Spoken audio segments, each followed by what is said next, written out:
All right, guys. Hello. It is October 4th and coming up on a crazy Halloween holiday. I want to welcome you guys to the call and we can open it up. For those of you that weren't on, I think most of you guys were on last week. There's a lot of conferences going on this week, so I expected this to be a fairly light call. There's conferences in Vegas, there's conferences in Florida, there's conferences in LA. So I I usually wind up going to some of them, but I've pretty much passed on most of them this year. Uh, I am going to show up at one local one on Saturday, but that's about it. I'm giving it one day, and that's all I'm worth. But anyway, I don't know if you guys are on Frank Kern's mailing list, but he is promoting a new Facebook traffic course, and it's really, really cool to watch him work. You know, he has cycled in and out of all kinds of different stuff, but he always follows basically the same pattern.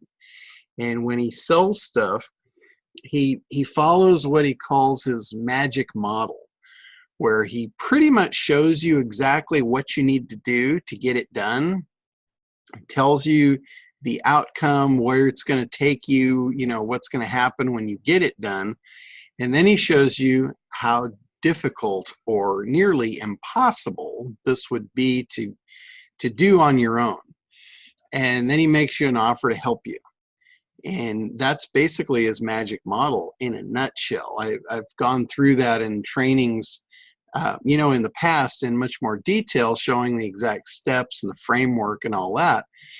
But this really works. That whole sequence of education, building demand and desire, removing objections, it really, really works for a marketing campaign. So not to say that you should buy more stuff or even his stuff, but it's cool to watch.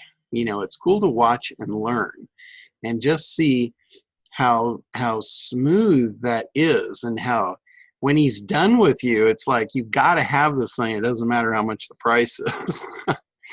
and one of the things he's been doing for quite some time, and probably the last 4 or 5 products that he's launched, he's actually giving them away for free. So he gets something that's got real value, like high value, like this Facebook training course. After you go through that funnel, and his sales video is probably about 20 minutes. It's fairly short from you know, from a sales video standpoint. When you go through there, you'd be willing to pay, you know, probably $1,000, $2,000, or even more to get this training, to get access to his materials, to get access to the whole thing. Then he throws out, hey, I'm giving this away free as a bonus. So really, he's selling on the front end, he's selling a bonus, which is really a powerful strategy. You guys might want to think about that with, you know, with what you're doing occasionally. Does not work for everything, doesn't work for everybody. Like if you're selling physical products, that's probably not the right way to go. You want a different strategy. But this is a really cool strategy for anybody that's got back-end sales, especially high-end stuff, especially ongoing residual courses, things like that. Really, really good strategy. So just so you know, in a nutshell, he's giving away the Facebook training up front, and he's selling you into his consulting or coaching program, whatever you want to call it. And he's actually kicked it up a notch. I think he's got other people involved that are actually doing the training, because I can't imagine Frank is going to spend this much time actually on calls like what I do here. I do these every week. I can't imagine that Frank is going to be doing these every week like what he put out. But he leads you to believe that. Leads you to believe that he's going to be on the video conference every Friday with you, going through your Facebook ads. Leads you to believe he's going to be on the call with you every other week, going through your marketing campaign. So there's like 3 different calls on either a weekly or bi-weekly basis. And I'm pretty sure he might do the first one, but then he's going to pass it off to someone else, like they always do. And he's already alluded to that he's brought in, this fabulous Facebook guy, and that will probably be the guy that is doing the calls on Friday. They call it Facebook Fridays. So anyway, a little bit of a bait and switch there, but expect that, that's just to be expected in the whole internet marketing realm. But again, I'm not recommending to go buy that program. I was just pointing it out as an example of a really good marketing strategy for that type of thing. So, again, the free thing up front to get you to sign up for his coaching, which is, it's a $400 a month coaching program. And that's pretty much that's his new thing. So I wanted to throw that out for anybody that is interested. It's worth watching. Again, it's just worth watching for the learning. Another thing, there is a ton of swipe files out there, and I just got a massive swipe file package that I'm going to be looking through and putting a collection together. There's probably 10,000 in this whole collection. I'm going to look through, cherry pick them, pull out some of the best, and put those together for you guys to look at. Kind of like I did with the big idea swipe file. We've got about 30 different examples of big ideas, breaking down exactly what component belongs to each one, so you can see how they work. Really important that you get and understand the mechanics of the whole marketing process and each piece as we go through it. Big idea is really, really important. That's the thing that's going to grab the attention on the front. If you don't understand, what is attention grabbing for your audience, you'll never really come up with a good big idea. And if you don't have that, then you're not going to get anybody into the front end of your marketing campaign. And obviously, it's about numbers. When you're talking about sales and marketing, it's all about numbers. It's how many people does it take to convert. And a lot of you are going to have multiple stages of conversion. It's not just cold traffic to a sale. It's cold traffic to get someone interested to consume your marketing materials. So your first sale is generally an opt-in. So giving something away for free on the front end is a great way to do that. It's been since the beginning. Giving something away to get someone to raise their hand is a great way to go. In most cases, that's going to be a free report. I've heard a lot of talk. A lot of the gurus say you've got to have a book. They say you've got to write a book or you can't be an authority, and if you're not an authority, you're not going to sell anything. That's complete bullshit. I don't believe not anybody needs a book. There are some people that do need a book if it's the right strategy for your campaign. But the vast majority of you do not need a book to be an authority. How many books have I written? 0. I've done compilation books where I'll supply a chapter or something like that. But more importantly, for you to be an authority, you've got to have information that people need. You don't need to put that into a book. That's a lot of work. Then you've got this thing that's big, it's bulky, it's heavy, it takes up storage, you've got to pay to print them. There's a lot of downside to that. Not to say that it would ever really be a bad thing and count against you, but it's not a necessary thing, and it's not something that you should put in the way of your success as a hurdle. I would much prefer to see you do a free report. Figure out what's the most important thing to your prospect. What do they want? And then give them a free report, either showing them how to get that or how to take the first step and getting closer to getting that. That will produce authority for you. That will position you as an authority, and it will create people's demand and desire to get what you have, to get what you're offering.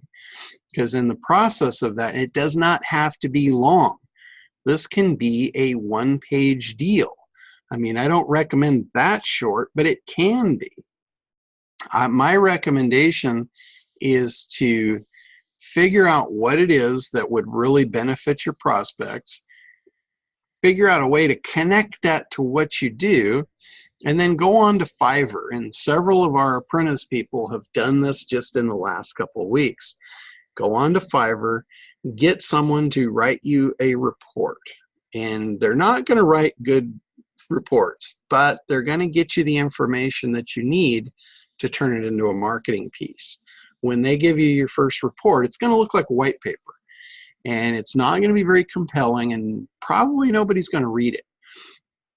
But here's the thing. They've done the research for you to figure out the facts. Remember claim proof benefit? You need to have claims from the market and be able to quote them and tell where they came from. That's what these guys on Fiverr are really good at. That's the stuff that really sucks for you and I, because it takes our time to go do it and you know, filter through all the minutia to find those things. It's like a needle in a haystack. So let the guys on Fiverr do that work for you. Let them do the heavy lifting. They'll hand that to you on a silver platter. And again, it's not usable for you as an end product, but it gives you everything you need to create that. Makes it really easy for you. When that stuff is there in front of me, really easy for me to pluck out what I need, write compelling copy around it, and turn it into a really good marketing piece that will create demand and desire, using the facts from the white paper to back up, your claims and all that kind of stuff, and make it real, give it some real backbone and validity, and also makes you look authoritative, makes you look like you really know what you're talking about, and you know this market inside out, all of that. So that would be what I would recommend doing. Maybe make 2 or 3 points that they have to find information for the report, and then you come out with free report revealing the top 3 things to get you what you want, whatever that may be, depending on your market. And when they see that, they're highly likely to opt in to get that, because for one, it's free. For two, it's referencing something they really want and making it seem like, hey, this is something I don't know, and this is potentially why I don't have that yet, and how to get it. So that's really the way to go about that. Then once you write it, once you get it the way you want it, and you've got it formatted into a marketing piece that's compelling and going to lead somebody through, create their demand and desire, eliminate objections where possible, and then do a call to action to your next step, take that piece, send it back to Fiverr, and have a graphics person make it look pretty. And now you've got a really good lead magnet. Now you've got something worth taking to Facebook and advertising. And that's really kind of the first piece to get your marketing campaign in place. And again, this isn't for everybody. This is, this is a particular strategy that'll probably work for 90% of you and 90% of your marketing campaigns. I think the next most powerful thing is the call to action in that PDF is not a sale. It's not a call to a sale yet. It's a call to take them to a webinar that's going to walk them through the process, or whatever that next step may be. And that's where you make the sale, because the PDF, remember, the PDF is a physical thing. They have to read it. They have to kind of work at it a little bit. Whereas back to the book, if you hand somebody a book, how hard is it for them to consume that content? They're going to have to spend, depending on the size of the book, anywhere from several hours to several days to sit down and go through a book. That's a massive commitment. A 1 or 2 page free report is a very small commitment. It's going to get them, they will consume it fast. And once they consume it fast, it's like you've started a fire, and that fire wants to be fed. So you follow it up now with a free webinar. So if they had to read your book to get the call to action for the free webinar, guess what would happen? No one would read the book. You'd have no one on your webinar. This is like throwing lighter fluid up front on that fire, getting them into your webinar, you know, or your sales video, or whatever it may be. Might just be a sales page, whatever it is that's going to take them to the next step to lead them through your process. It's a really solid way to go about this. So that's kind of the steps I would recommend. Another thing that's really important in this beginning stage is keeping your timeline in mind. The timeline, and I'm not talking about your timeline, I'm talking about the timeline for your prospect, for your ideal avatar. Remember, the timeline is where they are currently, how they feel about that, everything that they're experiencing in the condition that they're in, whatever that may be, and then looking at the far end of the timeline of where they want to go and how they're going to feel and what they're going to experience once they get there. That's like the transformation. And you keep in mind, the timeline is there to identify every step of the way. Like, to get them from where they are to where they want to be, there's obviously some steps in there. Even if they're short and sweet and, you know, you could get them there in 3 steps. You know, like it's, let's say your process is, you know, buy my pill, take the pill, lose the weight, you'll feel great. That's a timeline. You know, I don't know that that's a realistic timeline, but that's an example of a timeline. So whatever it is, the steps that they have to take, and those steps should be your calls to action to move them to the next step. The closer you can get them to their desired outcome, their desire and demand to get the rest of the way is going to go through the roof. So think about that also in the price of your products. Let's say maybe you've got 3 or 4 different products along the way to sell them, to take them all the way from A to Z. The first one might be a very low dollar product. It might be a $10, $20 product, $19.97. They consume that product. Again, it's small, it's easy to consume. They don't have to sit down and read a dictionary to get this thing. They take that step, they get that result, they're now closer to their desired outcome. Now comes the next offer. Remember, you are in charge here. They're looking to you as the authority to lead them to get them where they want to go. So make them the next offer. The next offer is obviously going to be a little bigger. It's going to be a bigger step. It's going to get them closer. Their demand and desire is going up, so can the price. If you give them too big a price up front, they're not going to go for it because they don't have the belief they can get it yet. The closer you get them to actually having it, their belief that they can get it goes up, it increases. So can the price, so can the value. Hopefully that makes sense. When you're selling something, whether it sells or not based on the price, if price is an issue, if you're talking price sensitivity, then value has to match it or outweigh it. Your value's got to outweigh the price. Otherwise, it's not a good deal. Everyone likes to have a good deal. That's something that moves them to action. When they can see, if I put this amount of money out and I get this kind of value back and it's going to do this for me, then it becomes a no-brainer. So keep that in mind, like when you're pricing your products. Some of you have products that have a physical cost, so that has to be kept in mind. If you've got to have a price that, based on cost plus profit plus overhead and all that, you don't have to reduce your price. I don't want you to ever reduce your price and cut your profit out unless that's part of a front-end strategy to acquire customers that you're going to make it up on the back end. But as far as like a stable product, a staple for your business, I don't ever want to see anybody reduce the profit just to make sales, because I would rather see you increase the value to make the sales.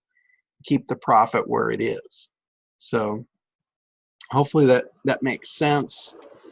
If any of you guys have questions, go ahead and unmute and come on out. I know last week I threw out a concept of not letting things get in your way, and I think that helped a few people. Because one of the big objections I heard on the last week's call was, I can't do this yet because I don't have a product done. And that's not true. You can start marketing and selling. You can actually sell a product before it is created. It's called a pre-sale. You know, you just have to have a delivery date. You have to commit to that and follow up. But you can absolutely pre-sell things. Don't ever let that get in the way of you pushing sales forward. And in fact, that could be, and sometimes that is in bigger companies, what they will do is they will try and pre-sell X amount of units before production is made. And if they cannot pre-sell that number of units, then production is canceled. They don't even start the press. They just give the people their money back, and they call that marketing research. So, you know, it's like I use the example of myself when I created the SEO Dominator Club back in, I think it was 2008.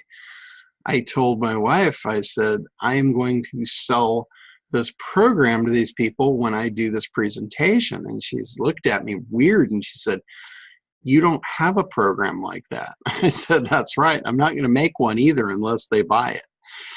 So I went into that making a presentation of something that didn't even exist. I laid out when it would get made, how it would get made, how it would get delivered, and if anyone was interested, they could go ahead and purchase right then. That would be the only time it would be available, just for those people. And to my surprise, like a very large percentage of the people in the room went ahead and bought it. And I was like, wow, this is freaking awesome. So it forced me, and here's another thing I want you guys to keep in mind. At the time when I sold that, I did not know how to do a screen capture video. I had absolutely no idea how I was going to deliver what I promised. But I made the commitment, made the promise, took the orders, and figured it out. And it went great. It actually forced me into something uncomfortable that I wasn't used to, which was making videos like this, training videos, and it forced me into it. And to my surprise, it was incredibly easy.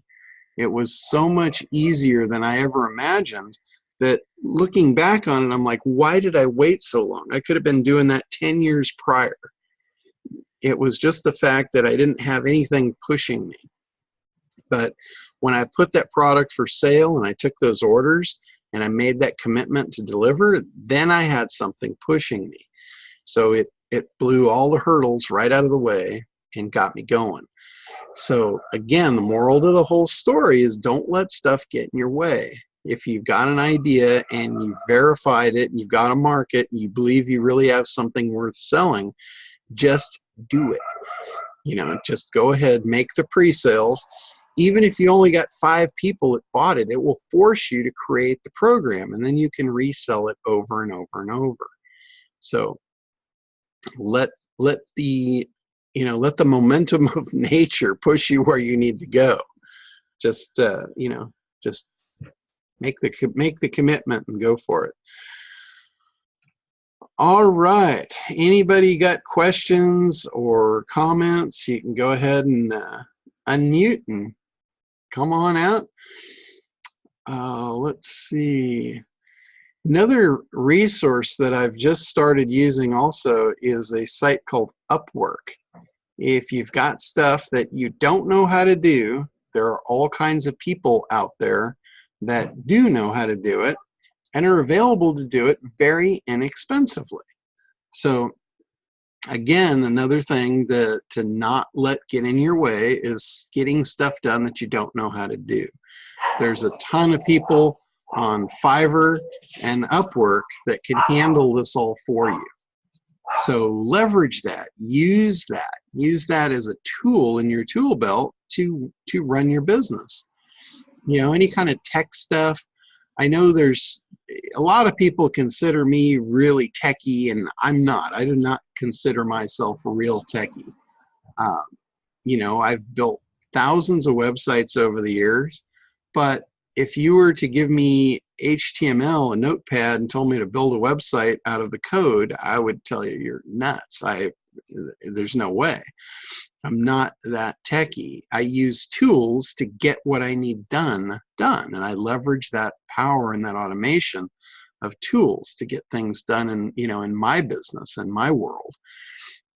But you know, as far as tech stuff, no, that's not me. When I need that, I just call in for it, you know, for whatever it may be. I'm a much better commander than I am a screw turner. So anyway, and you guys too, when you're running businesses, you shouldn't really be the one doing everything. Yes, you need to know enough to make sure that things get done right, but you don't need to know how to do it. You need to know the overview of what the outcome needs to be and make sure the people that are doing it get that outcome for you. But you don't need to know everything and have every skill and possess all of that to be successful in business. So, all right. Any go ahead, any questions? Anybody stuck? Where are you guys at?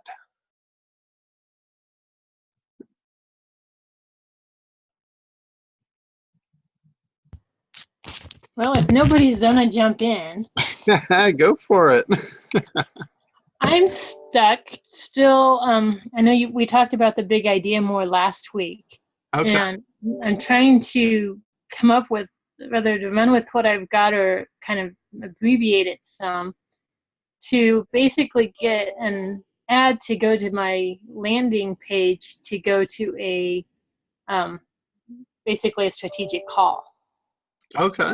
And now I'm wondering if I even want them on a strategic call, if I should line it out on a white paper or do a video or something instead, so I'm not having to be on the phone all the time. Gotcha. You know, strategic calls can really be great, especially if you've got something that is higher price. You'll do a lot better at selling that if you're able to talk to them. Okay, so maybe keep it with the call then. Yeah, so if you've got a higher price service or anything that's got a little more complexity, or they might have, you know, other questions that may or may not be answered on a, you know, on a video or anything like that.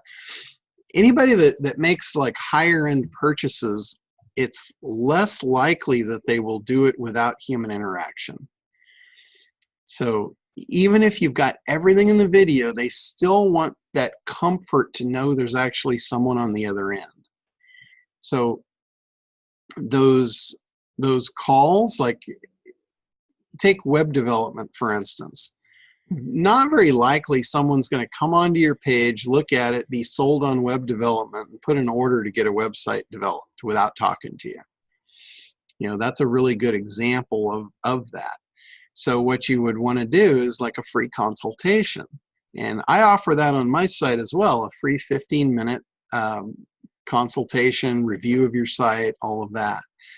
And it gives you the opportunity to talk to them, position yourself as knowing what you're doing, because that's a big concern for them. They don't want to hire somebody that maybe doesn't know how to speak their language, because they really don't know. You know, when they're on your website, they don't know what native tongue you speak. They don't know if they're going to be able to communicate with you. They don't know what the experience is going to be like on the other side. That's called a hidden objection. They're not saying that, but it's in their head. So without them talking to you, when they talk to you, that objection just is eliminated, because if you can communicate with them on the phone, again, that just disappears. It vanishes immediately.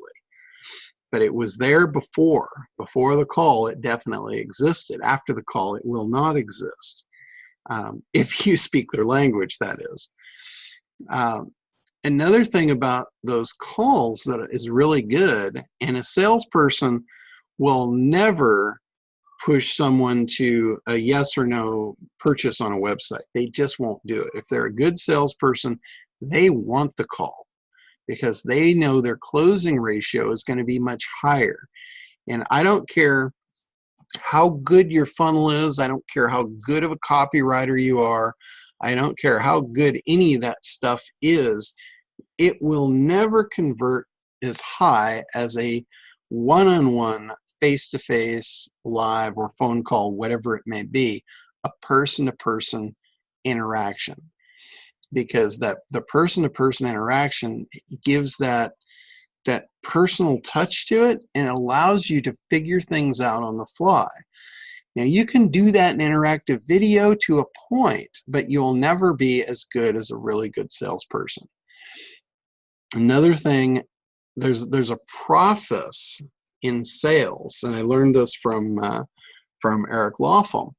When you feel you've addressed the objections and you've built the desire and you feel it's the right time to close the sale, the easiest way to close a sale is simply to ask, does this sound like something you want to move forward with? And then you zip it. You don't say another word. You let them think about it and answer. And they're going to go one of two ways. It's either going to be a yes or it's going to be a no. It's not going to be a maybe. You very rarely will get a maybe. And if you do, then that's a temporary no. Anything other than a yes, I'm ready to move forward, is a no. And the only reason it's a no, it goes back to our core strategy of when somebody is making a sale, the only thing that stands between you and that sale is an objection. So they've got some sort of an objection. The advantage for you being live is you can ask them what it is. If they say no or anything other than yes, when you ask, would you like to move forward with that, your response should be, what's holding you back? And now you're going to get them to say what it is. And generally, the first thing out of their mouth will not be the real thing. And there's other things, but they're going to throw up a superficial one just to kind of buffer the situation. So whatever it is that they throw out, doesn't matter how ridiculous you think it is, just say, oh, I could see that. I totally get that. Other than that, is there anything else holding you back? So if that were not an issue, is there anything else that would keep you from moving forward with this today? Because what you want to do, you want to get all of the objections out. You don't want to go through the process 10 times. You want to go through the process one time. So once all the objections are out on the table, you address each one of them. You have a chance to turn those around and put them in a positive light and build the value above the objection and eliminate the objection. So whatever the objection is, you need claim, proof, benefit, and now you've reversed the belief behind it. And then once those beliefs are all in your favor, then you just go back to your original question and say, now that you understand and you see the value in the program, or in the product, whatever it may be, are you ready to move forward now? And most likely it will be a yes. So if you do that process, you will have a very, very high level of closure. Your close ratio will go through the roof. Your conversions will be phenomenal. And you could never convert that high with automation. The thing that automation gives you is leverage of your time. Let's say, like Gwen said there, let's say she doesn't want to be on all those calls. That's perfectly okay. You probably don't need to be. You can just go back and play the numbers game. How many people do I need to run through the automated process to get a sale? And you can scale your business that way. So either way, but I can tell you the higher the dollar figure and the more complex the offer is, or the service, product, whatever it may be, the better you will close on a person-to-person basis. Now you can do a lot of your legwork up front using automation and leveraging the internet, web, video, all of that to create the demand and desire, but then put them on that call or that private consultation at the end to close the deal. So you'll see that a lot in high-end seminars. Like you go into a high-end seminar and they're trying to close you on a 10, 20, 50, even $100,000 sale in the seminar. If you don't buy it at the seminar, guess what? Leisure Suit Larry is going to be on the phone with you the next morning, and he's going to be talking to you one-on-one. And he's going to figure out, why didn't you buy? What was the objection? What was holding you back? And then he's going to do that exact process that I just gave you. He's going to figure that out. He's going to eliminate the objections. He's going to rebuild the value, and he's going to ask you if you want to move forward again. So that really is the process. It's not new. That process has been being used in sales since the beginning of time. So it's just a matter of understanding the mechanics so we can use it to our advantage. Because it's when we don't understand things that the world just seems to pass us by and we don't know why. And it's that whole thing of you didn't know what you didn't know. So understanding the mechanics of marketing and sales, and then when you get that, you should know why you don't have more sales. You should know why your business is not growing as fast as it could be, or it should be, or you want it to be. And you know how to fix it. So really, really cool stuff. So thank you, Gwen, for that. That was really, I think that was really a good, good segue that you led me into there. Sure, no problem.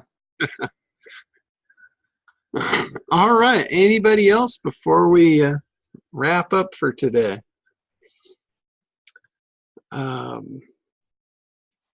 Let's see. Mary Sue, if you're listening there, I know, there you are. I know you wanted to talk. We can do that either later today or tomorrow. What's better for you? I can make either one of them work. Okay.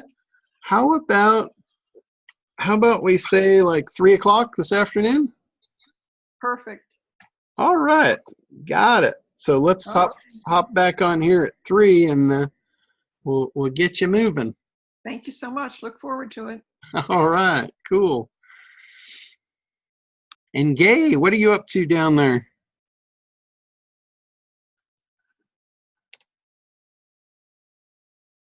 Oh, it's actually Jay. All righty then. And what are you up to? Oh, can't log on, so no sound. All right. Well, we will catch up. He says just playing catch up, so hopefully I've got you caught up on some of this stuff. Anyway, working with Zoom support. All right. Okay, well, guys, if that's it, let me know if there's anything else before we wrap up here. And I believe we've got next week. We're on schedule for the same time, so should be no interruptions coming up. So, all right, well, have a great week. And if there's anything that comes up between now and then, shoot me an email over or pop it in the support forum. And we'll talk to you then.